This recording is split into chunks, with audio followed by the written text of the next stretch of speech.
Now, the latest from ITV News in the West Country with Kylie Pentelow and Jonty Messer.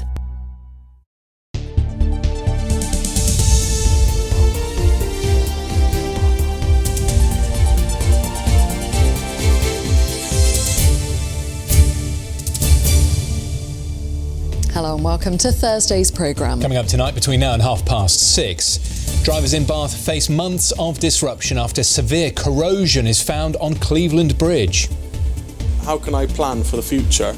Because I don't know when the roadworks are ever going to finish or if they're going to finish. Also tonight, families call for more research into sudden unexpected death syndrome. How one of Dorset's best known landmarks is crumbling into the sea. Plus... Saturday. 40 years after it finished, the cast of Tiswas reunite in Bristol. And a good chunk of the Easter weekend looks like it will be pretty fine and pretty warm. We just might not see all that much sunshine around. I'll bring you all the forecast details at the end of the programme.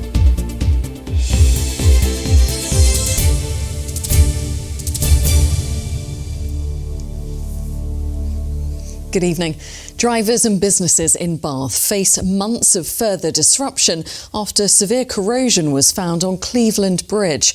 Built in the 19th century, it now forms part of the A36, a major route from the city to Bradford-on-Avon and Trowbridge, carrying 17,000 cars and lorries a day. The council says essential repairs have been difficult because of the bridge's unique Grade 2 structure, and they're warning of further delays, as Max Walsh now reports. When this bridge was built 200 years ago, it was designed for pedestrians and horse-drawn carriages. Now it's responsible for bearing the weight of 17,000 vehicles a day. The council began urgent repairs here 1 year ago, but the traffic caused by the ongoing restrictions to this key crossing has had a knock-on effect for the whole city. It's horrendous. It's just constant, non-stop. It's like, I always say it's like living on the M4. Getting from one side of the town to the other, it just makes it a way longer journey. It kind of triples the time it takes. In January, contractors uncovered previously hidden damage to the structure of the bridge, meaning the roadworks here are set to continue indefinitely. Work on this bridge has been going on for nearly a year now, but it was due to be completed back in November. Now, with the discovery of severe corrosion in the structure of the bridge, it means this congestion and these delays could go on for many more months. Christian runs a deli and cafe nearby, but his seating area is now overlooked by static traffic, and he says his business has lost out as a result. They said it's going to be a couple of months, it won't be long, and we got updates, and then all of a sudden, the last sort of 6 months, we don't get many updates, no one really tells us what's going on. I just think, how can I plan for the future? Because I don't know when the roadworks are ever going to finish, or if they're going to finish. While the bridge is open to cars in one lane, it is closed to heavier vehicles like lorries and coaches. Peter runs a haulage company 2 miles up the road. He says the works have had a big impact. It costs us time and it costs us wasted fuel and extra mileage. Even to do a small domestic trip to the north side of the river is really hard work these days, because the actual toll bridge, which is like a partial alternative, is actually the access to it is not safe. You're going through the heart of a tiny village. The council say fully reopening the bridge at this stage could lead to structural failures, so the current restrictions will remain in place until some kind of solution is found in the weeks and months ahead. Max Walsh, ITV News. Elsewhere in the region, patients in the southwest are waiting up to 3 years for routine operations. Hospital trusts in Bristol and Somerset had the worst records, according to new Freedom of Information figures. The delays follow referrals from GPs and include people needing surgery for their eyes, face and abdomen. Rental prices across the region have jumped by more than 10% over the last year. The average price for a property is now just over £1,200 a month. That's according to a new report. A paediatrician from Bristol says more needs to be done to research the causes of sudden unexplained death in childhood. Not much is known about the condition, which claims the lives of up to 2 children every fortnight. Families who've lost a child suddenly are also calling for more awareness. Amrit Birdie has been speaking to some of those affected. In May 2019, 3-year-old Frankie Grogan was put to bed by his mum as usual. The next morning, he was found unresponsive. Despite efforts to save him, he had died without explanation in his sleep.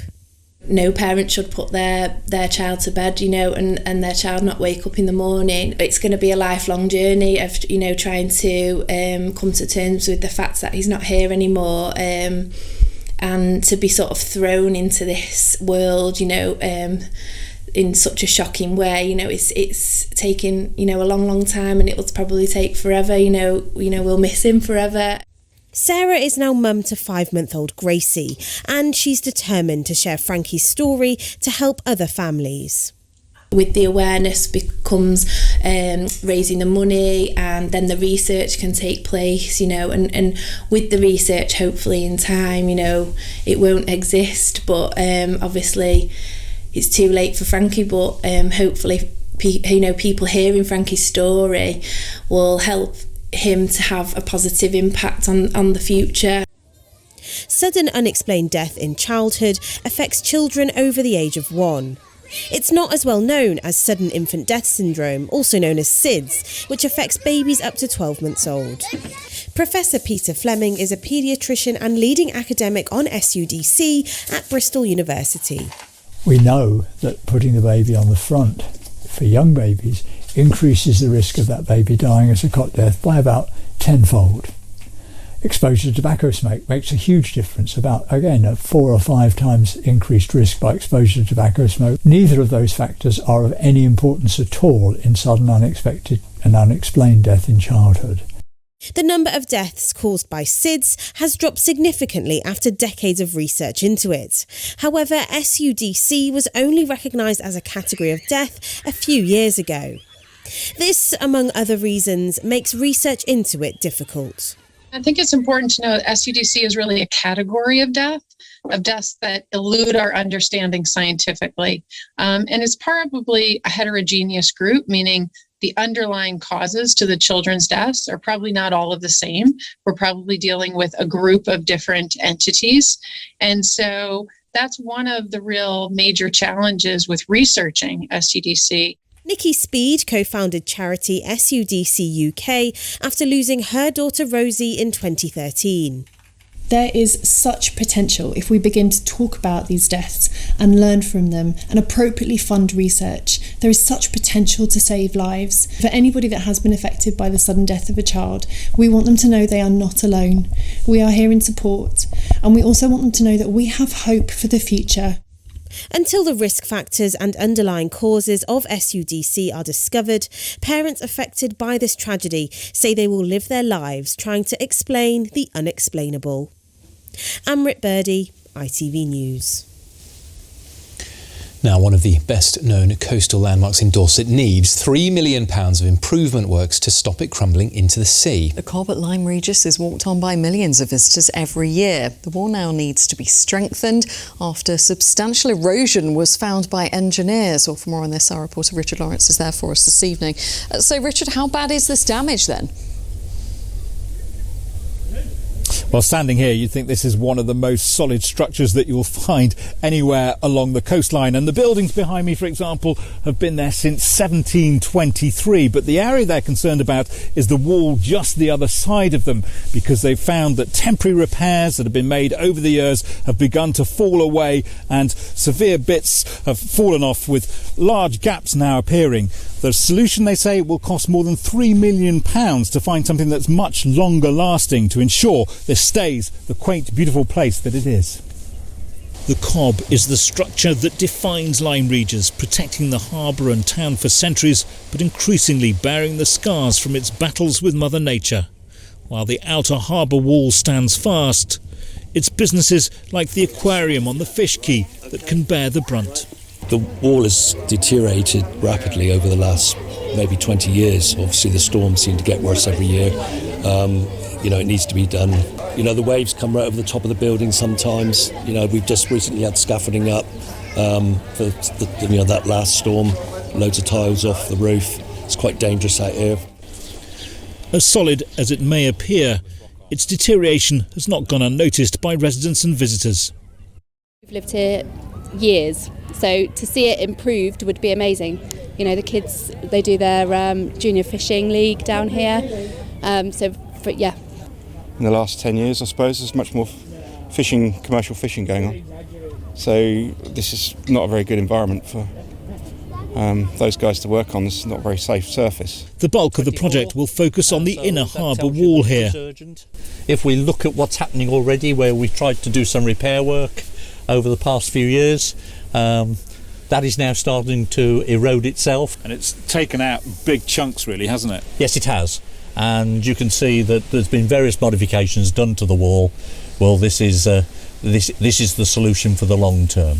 The council is now hoping for approval for the funding next month from the Environment Agency. We don't want to do anything that's going to reduce the character of the area. We just need to make it safe for people to be here, and obviously protect the businesses that will go down if we don't protect that wall. Dorset Council is hoping to carry out the work over winter next year once designs have been approved, but mindful that it is just one small project along a constantly changing coastline where millions more will need to be spent over the next few decades. Richard Lawrence, ITV News, Lyme Regis. And you're watching ITV News here in the West Country. Thanks for joining us this evening. Still plenty more to come tonight before 6:30, including fun, flan and famous faces. The cast of Tiswas reunites in Bristol. And Charlie is going to have that all-important Easter weekend forecast. We're just hoping it's going to be a dry one, Charlie. Yeah, I think most of it will be pretty dry and quite warm as well, but we've got this area of cold air working towards us. Find out if that arrives before the weekend is out in a few minutes' time. And after us, the ITV News continues with the national and international stories. Lucrezia Millarini has the details. Coming up, asylum seekers to be given one-way tickets to Rwanda. The Prime Minister announced some migrants will be sent 4,000 miles away. But Labour says it's all a distraction from the Partygate scandal and the plans simply won't work. Also, long queues at airports, railway stations and on the roads ahead of this weekend. We'll get the latest on the Great Easter Getaway. And Prince Charles takes the Queen's place at the Royal Maundy service as it's announced she'll miss another traditional event this Sunday. Join me for those stories and more at 6:30.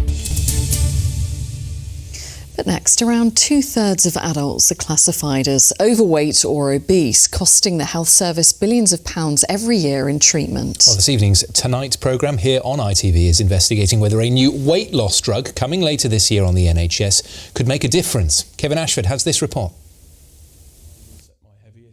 5 years ago, Alex suffered a collapsed lung. He was unable to exercise and quickly began to gain weight. Through online research, he found out about a drug called semaglutide and got a private prescription. Combined with a strict exercise and nutrition plan, Alex says the drug played a big part in his 4-stone weight loss. I would credit the vast majority of my success to the drug. That's not to take away from my achievements in having changed my lifestyle. If I had not discovered this medication, I could honestly say to you that, it's a possibility that I wouldn't be here today, that my daughter wouldn't have her father and my wife wouldn't have her husband. That's how big a difference it made to my life. The new drug, branded Wegovy, which is set to become available on the NHS, is a higher dose version of the one Alex took. Semaglutide works by creating the hormone that we all feel after you've eaten a meal, so that feeling of fullness. So essentially when someone's on this medication, they will have that feeling when eating, so they'll stop eating sooner. But equally in between meals, they'll feel that so that they don't crave the need to eat food in between meals as well. Most GPs won't be able to prescribe the new drug, which is administered by injection. Patients will need to be referred to one of the country's few specialist weight management centres. NICE recommends that only obese adults with a body mass index of at least 35 and one weight-related health condition can qualify for the new drug. NICE also told the Tonight programme that final guidance on Wegovy will be published at the end of next month. Kevin Ashford, ITV News. You can see more from Fighting Fat, a cure for obesity, tonight on ITV from 8:30. Now, Bristol Pride will return to the city this summer after a 2-year break because of the pandemic. The parade will take place on Saturday, the 9th of July, on Pride Day. It also marks the 50th anniversary of the first ever Pride March in the UK. Here's an unusual story for you. Police were called to multiple reports of slow-moving traffic in Taunton after a cow was spotted strolling down a country road. The animal was reported to Avon and Somerset Police by a number of motorists after causing an obstruction, unsurprisingly, on an unlit section of the A358. The force were able to move the cow to safety. Good news. OK, it's time for sport now, and the Easter holiday period means it's a busy time for our teams, and Ross is here to take us all through it, Ross. Yeah, absolutely, Kylie. Now, there's a lot of games to get through, so bear with me. We're going to start with League 2, though, and it feels like we're all just waiting for it to be official, and if results go the way of Rob Edwards' Forest Green's side, they can secure promotion to League 1 for the first time in their history this weekend. Now, they face Barrow before playing Oldham on Monday. Now, this is by far the closest the club have come to getting out of League 2. And a little earlier on, I spoke to Ash Loveridge, who's covered the club for over 2 decades, about what's different this time around. Forest Green are in absolute fantastic form at the moment, aren't they? They're unbeaten in 5, 79 points from 40 games with 6 games to go. It's an absolute given. The likes of Sunderland could be coming to the fully charged new lawn, a tiny little club on the top of the hill, Sheffield Wednesday possibly, your Charltons. So it's just absolutely mouth-watering, and, everybody's really excited and anticipating that.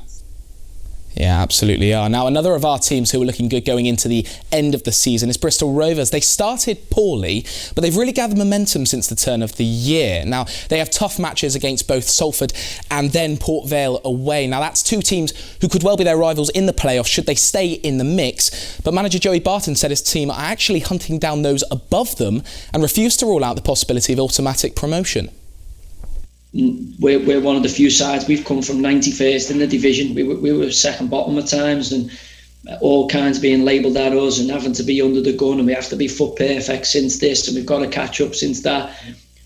But we're coming, like this club's coming, and as I say, I can't wait.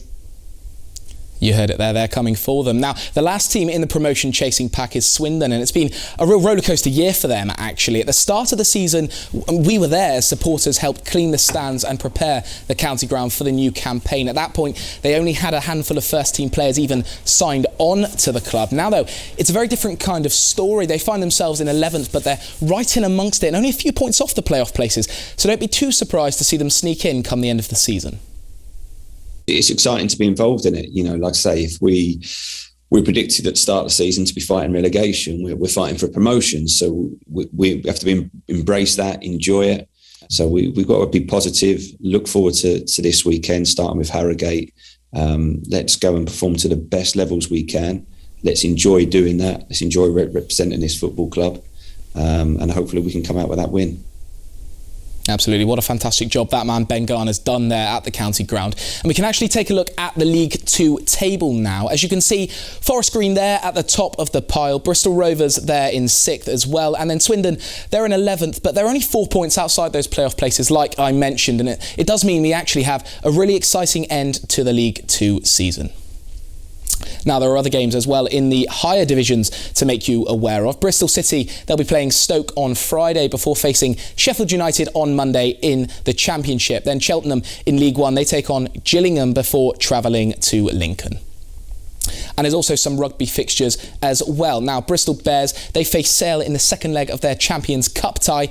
They play tomorrow at Ashton Gate, with Pat Lamb's side leading 10-9 on aggregate. In the European Challenge Cup, though, Bath face Edinburgh and Gloucester will play Northampton. And then finally, just some news as well from the England cricket team. World Cup winner Anya Shrubsole from Bath, she's announced that she's officially retiring from the sport. Now, the 30-year-old took a record 6 wickets against India in the World Cup final in 2017. That's a match that really solidified her place in England cricket history, and no doubt she's going to go down as one of the greatest bowlers the country has ever produced. And that is all your sport. Ross, thank you very much indeed. Thank you. Now, the team behind classic ITV show Tiswas are reuniting in Bristol this weekend. The reunion's happening 40 years to the month in which Tiswas ended its 9-year run. We are going to be hearing from Chris Tarrant in just a moment, but first Sam Manga has been reliving some of the wacky highlights from the programme. Saturday is Tiswas Day. In 1974, a new children's TV show brought comedy, celebs and chaos to our screens. No, I'm sorry, that's completely wrong. Viewers became familiar with seeing their favourite stars soaked in custard. The knick-knack, paddywhack, give the dog a pie, watch it sailing through the sky. This old dog.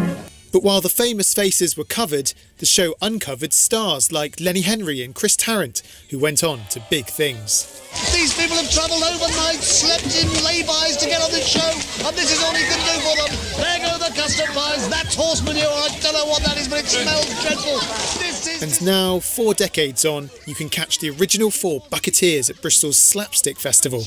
Just make sure you dress appropriately. And I hope you can invite me back next week. No, I'm not. Yeah. Right, meanwhile. Yeah. And I'm delighted to say that Chris Tarrant, one of course, the original hosts, joins me now. Chris, thanks so much for coming on the programme. Weird, well, probably more weird for you to think that it's 40 years since Tiswas ended. What are your memories of it all? Oh, my memories are of absolute chaos. I've just been looking back at some of the pictures of Tiswas. I mean, we had a fantastic time. It was a hugely successful programme. We became sort of cult. We were like pop stars for a while. We were just everywhere we went. We were mobbed and whatever. The reaction to it was just extraordinary. I'm still not really sure why. It just somehow it was the right show at the right time. I had a quick look back at some of the clips this morning. You got away with a lot. Well, yeah, there is that. We got away with murder. I mean, when we did Tiswas Revisited, which is the one we did about 5 years ago, the first time for, well, God knows, 25 years or whatever, we remade a Tiswas with Lenny and Sally and everybody in it. And we all agreed. I rang around. I said, look, I'll do it if we all do it. Otherwise, if we don't all agree, it's not going to happen. And we all agreed, yeah, it'd be a hoot. And it was a brilliantly funny night. But I was constantly having, as a producer, I was constantly rowing with people about, what do you mean I can only have 2 inches of water in my bucket? And the whole world had changed so much. I don't think we'd ever have got away with Tiswas, now. We couldn't possibly, But you wouldn't get you would miss an awful lot of actually great television now because, there's so many negative reasons why you can't do stuff. It did launch not only your career, several others. You mentioned Lenny Henry there as well. He's not actually involved this weekend, not one of the original kind of cast members, but you must be looking forward to the reunion. It'll just be great to get back with the guys. We're at Bristol Theatre, the 4 Bucketeers will reform. We'll probably do some songs. I don't know how much custard there'll be. I don't know how many buckets there'll be. Probably the theatre will say, we really don't want you to turn on your fire hoses or whatever. We will have a very nice time. It'll be great to see the guys again. We always you walk into a room and you haven't seen Sally James for a year or, Carol Hughes or whatever. And we just carry on having a conversation as we were talking last night on the phone. It's quite weird. We were so together for such a wonderful, with the tours and everything else, we just lived with each other for about 8 or 9 years. Great memories. Yeah, and you can see that the relationships were clearly key to it being such a success. Chris, I hope it goes well on the weekend. Thanks for coming on the programme. My pleasure. Have a good Easter. Cheers. Oh, I so wish I had a custard tart now to put in your face. I'm glad we don't. Yeah. You can see an extended interview with Chris on our website of the weekend's reunion where he talks about the fun of gunging a cage full of adults and how difficult it was to get the smell of custard out of his clothes. You can see more of that on our website. Details there on the screen for you. But now it is weather time and we're all talking about it, Charlie, aren't we? It's, the bank holiday, long bank holiday, and it is good news, to be honest. Pressure's on. Yeah, most of the days look as if they will be pretty fine. Like today, not huge amounts of sunshine, but really nice and warm. To give you a taste of what I mean about the fact it was quite cloudy, we'll take you first along the Bridgewater and Taunton Canal. Still some gorgeous quintessential scenes across that part of Somerset, but really quite still and really quite warm. The average this time of year should be around about 13 Celsius. Temperatures today were nearer 16 or 17 degrees. Almost felt a little bit humid. That's certainly the case. Next up, the lawns in in Swindon. A pretty huge area of parkland, remains of an old kind of slightly formal garden here as well. Plenty of places to walk, and probably some of the last properly in bloom daffodils that I think I've seen across the region. They seem to be going over, but not here. But you can see more in the way of cloud than sunshine. I think that's probably something we will hold on to by and large for the next few days anyway. But yes, warm. Temperatures will stay way above average for the next few days. But you can see this blue area behind me. That's cold air, and it is gradually working its way towards us. And by Easter Monday, we'll start to see the effects of that. Some lower temperatures, still normal though, those figures, but it will just start to feel a little bit different.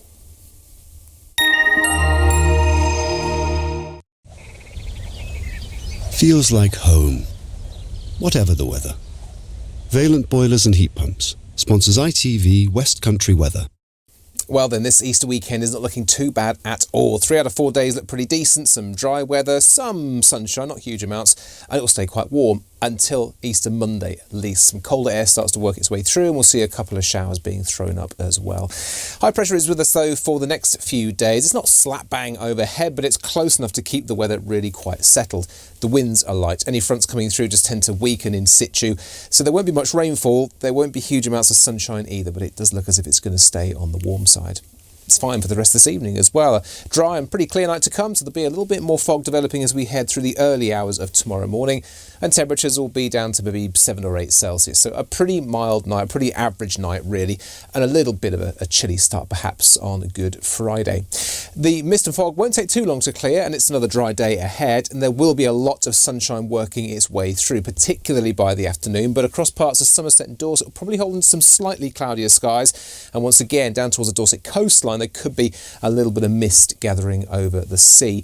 But in the sunshine, temperatures will be pretty high, 18 Celsius. It may well be the peak of this little collection of warm days. So yeah, feeling really quite fine out there.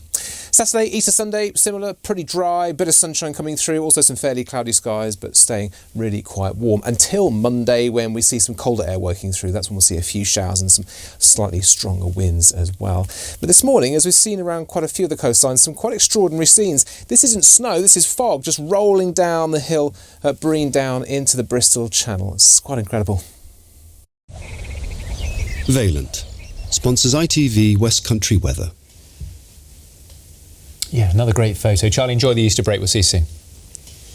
Just before we leave you this evening, time to say goodbye to someone. You are off for a bit, aren't you? I am, yeah. In case you haven't noticed, I'm having a baby. So I'm taking a bit of time off. And I just wanted to say thank you to everyone as well, because I've had lots of lovely, you've seen some of them, hand knitted things and all sorts. So thank you so much, and I will be back soon. So don't get, too used to me being off. No, it will be a lot quieter with you. Away, but you will be back. It'll be lovely to have you back when you do. That is it from all of us on the programme. I'm sticking around. I'm back with the late news at 10:30. After the break, the ITV News continues with Lucrezia Millarini. Have a lovely evening. Bye-bye. Bye-bye.